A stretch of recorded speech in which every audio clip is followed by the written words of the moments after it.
I was at PAX East this weekend, and multiple times, and stick with me here because I promise that this is relevant. Multiple times this weekend, I heard the same joke said by people from different parts of the gaming industry, be it just consumers in the gaming industry, people who are devs, people who do what I do. And we all made that same exact joke when we found out that Doom, The Dark Ages was not launching at all on Steam Deck. And this is not that it was not running well, it's that it wasn't launching. They were getting a black screen error. Now, since then, Valve has fixed this, but as soon as people said that the game was not running on Steam Deck, you know what the joke was that everybody said? Well, it looks like it's going to be Steam Deck verified then. And I feel like Steam Deck verified being this low-hanging fruit kind of joke that's just super easy to target, that tells you something about a problem that comes with Steam Deck verified and Valve's entire process surrounding the Steam Deck verified system. For those of you that don't know about the Steam Deck verified system, let me show you what exactly it means to be Steam Deck verified. So I've got Valve's SteamDeck.com website here, and if I scroll down to Steam Deck compatibility, it says here, games that check these 4 boxes are deck verified. So number 1, input. The title should have full controller support, use appropriate controller input icons, and automatically bring up an on-screen keyboard when needed. And I think that makes perfect sense for Steam Deck verified. Next, seamlessness. The title shouldn't display any compatibility warnings, and if there's a launcher, it should be navigable with a controller. So, for example, I haven't tried it recently, but when I was playing a lot of Marvel Rivals, every time that I launched that game, I would have to, I wouldn't be able to interact with the launcher for Marvel Rivals, horrible name. I wouldn't be able to interact with that launcher without, using a mouse or a touch screen at least. So that's one of the reasons it wouldn't be verified. The game should support the default resolution of the Steam Deck, 1280 by 800 or 1280 by 720, which is the difference between a 16:9 aspect ratio and a 16:10 aspect ratio, or actually the other way around. It should have good default settings, and the text should be legible. So first off, who the hell defines what good default settings are? Who defines that? I think that this is way too nebulous to have it be a check mark that you have to say, yes, these are good settings. I would really like something more to be there in order to really qualify what it means to get that green check mark. Next up, system support. If running through Proton, so if the game is, a Windows game and you're running it on Linux, it runs Proton. If it's a native a native Linux game, then you don't have to worry about this part. But if it is running through Proton, the game and all of its middleware should be supported by Proton, and this includes anti-cheat support. So, games that don't support Linux via anti-cheat would not be verified. And that makes a lot of sense as well. A lot of people think that Steam Deck verified means that the game runs well on the Steam Deck, and nowhere in this website does it actually say anything about performance. That's always been the thing. Valve has never said that Steam Deck verified has been about performance. Now, somebody might interpret have good default settings as performance, but because that's so nebulous, it's easy for Valve to just start handing out these check marks whenever they want. And because of this, a lot of people are saying to Valve that maybe we should ditch the Steam Deck verified system. It just doesn't work very well. There's tons of games that are, quote, unsupported, but they run just fine on the Steam Deck. There's tons of games that are Steam Deck verified, but they won't run on the Steam Deck because it's too underpowered. So what should Valve do about this? Well, one option is to get rid of Steam Deck verification because it doesn't really seem to mean anything. And I don't know if I think that that's really the right move. because there are parts of Steam Deck Verified that I think are very, very important, and they have nothing to do with the performance of the game. So what are the parts about Steam Deck Verified that I think that we should keep? While some people are calling for Steam Deck Verified to just be kind of axed and thrown away, I don't think we want to throw out the baby with the bathwater, because there's actually some good parts of Steam Deck Verified, starting with input. You know, not everybody is interested or capable of making good controller layouts for games that don't support controller. If you don't know what I'm talking about, Valve has Steam Input, which allows you to do some crazy things with a controller in order to play games that would otherwise be completely unplayable without a mouse and keyboard. And I've got tons of tutorials that I will link down below that like button. So if that's something that you want to check out, please do. And by the way, if it's your first time here, I'm Bill. This is the NerdNest. Welcome. I do tutorials for Steam Input. I do video game news. I've got a podcast that we do each week. I do hardware reviews. So if any of that stuff sounds good, click subscribe, click the bell so you get notified. Let's get back to what I was talking about. Next up, seamlessness. A title shouldn't display compatibility warnings. I agree. If there's a launcher, it should be navigable with a controller.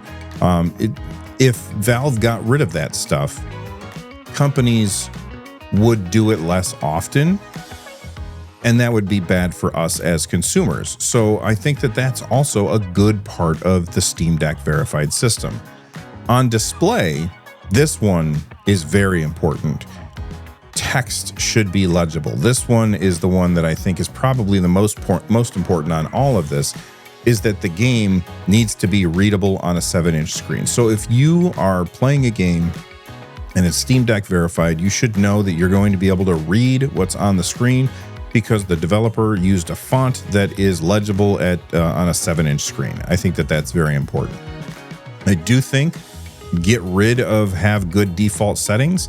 And if you're going to continue to have a Steam Deck Verified system, replace that with something to do with frame rate.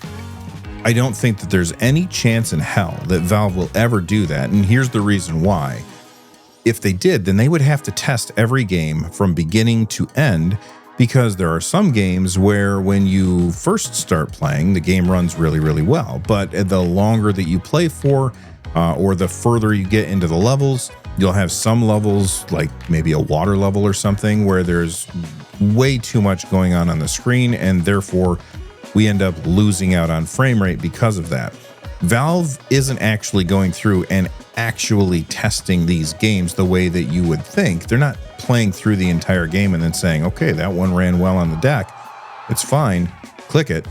They're loading up the game and they're checking to see if most of these things are supported, which is why they are vague about performance, because if they weren't vague about performance, then it would be way more work for them, and it would be an unreasonable amount of work for them. So I do think that they just have to get rid of that, have good default settings. Under system support, I think that this is fine. I don't see anything that needs to change there. So the one thing that I think needs to be yoinked out of here is the have good default settings. Now, if they did that, what would Steam Deck Verified look like? Well, here's what it would look like. It would look like SteamOS compatibility, which is Valve's new system because they are now launching the SteamOS on other platforms. So far, the only one that it is available on is the Lenovo Legion Go S, because the Lenovo, not this one, this is the Windows version. The Steam version has like a purpley black color, not a white color. But the Legion Go S is going to be shipping with SteamOS on it, and we're also, I'm sure, going to see other things from Lenovo as well as things from Asus, and we'll see that trickle out across different hardware over time, starting very soon, which is indicated by Valve updating SteamOS compatibility. This happened on yesterday, on the 12th, and I didn't get a chance to talk about it yet because I was too busy editing most recent episode of the podcast, hint, hint. But let's see what they have to say here. We are expanding Deck Verified and introducing SteamOS compatibility ratings. These ratings will roll out over the next few weeks. So when I hear that, here's what it makes me think. This is what they should have done from the beginning. SteamOS compatibility indicates whether or not a game will launch on SteamOS, not how well that game performs. And of course, that's the way it's going to work because SteamOS is going to be on tons of different hardware. It's going to be on the Steam Deck. It's going to be on the Lenovo Legion Go S, the next thing from Asus. It's going to be on, computers. You're going to be able to probably buy a computer from some company that comes with SteamOS on it, and it's going to have a little powered by SteamOS logo. That's great. This is where SteamOS compatibility is very, very important. But all of those things that I just said all have different power profiles. And because they have different power profiles, you can't kind of shoehorn them in to Steam Deck compatibility or Steam Deck verified, which is why I think they should just transition out of Steam Deck verified and into SteamOS compatible. Let's see what else they had to say about it. If a game and its middleware are supported on SteamOS, we will mark it as SteamOS compatible. If not, it's marked as SteamOS unsupported. And then they say, please note this rating does not include testing results for performance and input. Well, of course, because performance is going to be different on all of the different systems, and input is going to completely depend on what controls you are using. Now, if you're using a handheld, most of the controls for the handhelds are going to be pretty much the same, but you're not stuck with the controls on a handheld.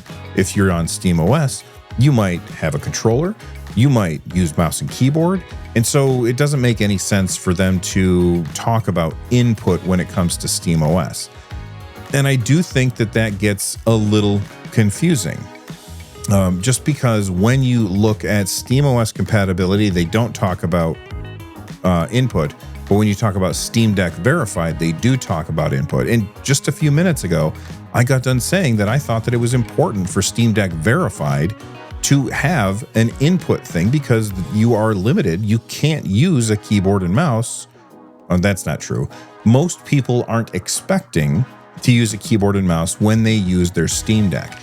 I think the same could be said for handhelds. So if you're going to do that for the Steam Deck, then I think that you should probably be doing the same thing inputs for handhelds. But at the same time, all of the handhelds have different stuff in them, and it's kind of confusing. It's a very messy system that they have here. Here's my question. What if I'm not running SteamOS? What if I'm running Bazite? Bazite is essentially SteamOS. It has all of the same stuff and a little bit more sometimes as SteamOS, and I'm being very reductive here. So you guys can yell at me in the comments that I'm not being 100% accurate, but I'm just smoothing out the rough edges to make it easier to understand. But if I'm running Bazite, am I going to see these things? Because that is important to me. I want to know if games are going to run on the device that I am picking them up on. Somebody might say, well, okay, Bill, how are you supposed to know if the game is going to run well? Well, Valve already has a system for that. They have the recommended specs and they have the minimum specs and the recommended specs for just about every single game on Steam. And you can compare that to whatever system you're running. So what I think that they should do is take performance out of the Steam Deck verified system like they have with SteamOS compatibility system, and instead just say the performance ratings that you would get if you are running the game on a Steam Deck or a Legion Go 2 or an ROG Ally X or whatever hardware it is that you are talking about. For traditional PCs where you've just installed SteamOS instead of Windows, you don't have to do anything there, Valve, because we already have that information and we already know what kind of what we would expect from those systems. And that's what I think Valve should do instead. But what should we, the customers, do instead? Well, there's a tool out there that I think a lot of people don't know about, and that is ProtonDB. If you've never checked it out, there's a link in the description down below that like button. Here's what it looks like. It basically tells you whether or not games are going to run on your various system. And this is curated and tested by people instead of just Valve testing it. So people are reporting this information. So you would think that it's probably going to be more accurate. At least, that's the hope.